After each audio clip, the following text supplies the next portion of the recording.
Michigan Rummy, how to play. The object of the game is to have the most chips after a predetermined number of rounds or length of time that has been reached. Lay out the mat and give each player 200 chips. White is worth 1, red is 5, green is 25, blue is 50, and black is 100.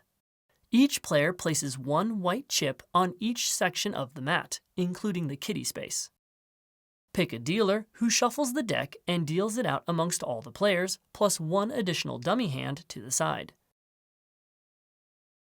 Players look at their own cards, but keep them hidden from others. No player may look at the dummy hand. The dealer may choose to discard their entire hand face down without revealing it and replace it with the dummy hand, which becomes their new hand. If they do, they may not undo the action and get their original hand back. If the dealer chooses not to discard their hand, then the other players may bid on the dummy hand. The highest bidder pays the dealer and discards their hand and gets the dummy hand. However, a player may not exchange their hand for the dummy hand if they hold any of the cards depicted on the game mat. Then any player may reveal any of the cards depicted on the game mat from their hand. If they do, then they get to collect the chips in the matching spaces.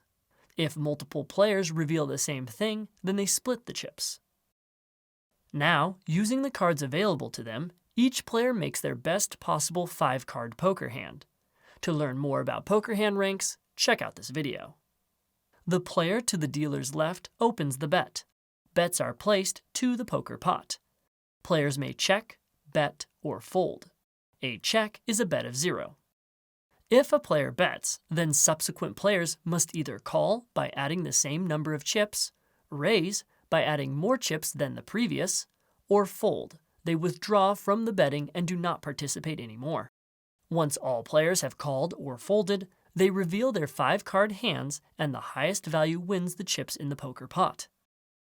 If it is a tie, then the tied players share evenly, leaving any remainder behind. Now, the dealer begins play by playing their lowest value card of any suit from their hand face up in front of them. Whoever has the next highest card in sequence in that suit then plays it face down in front of them. Play continues until no player can play the next highest card in sequence. Then, all the players, except for the player to have played last, must pay 5 chips into the kitty. For less aggressive play, players only put 1 chip in. Then the player who played last begins play again with their lowest card in any suit except the one that was just played. The first player to play all the cards in their hand wins this phase and collects the chips in the kitty, as well as 1 chip from each player for each card remaining in their hand.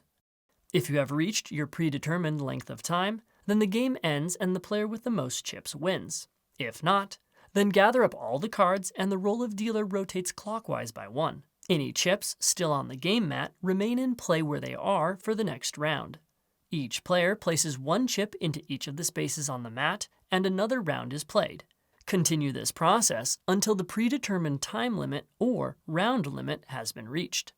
For a more challenging game, you can remove the hearts collection time when players reveal their cards to collect matching sections on the mat and, instead, only allow the collection of matching spaces when the corresponding card is played during the Michigan Rummy section of the game.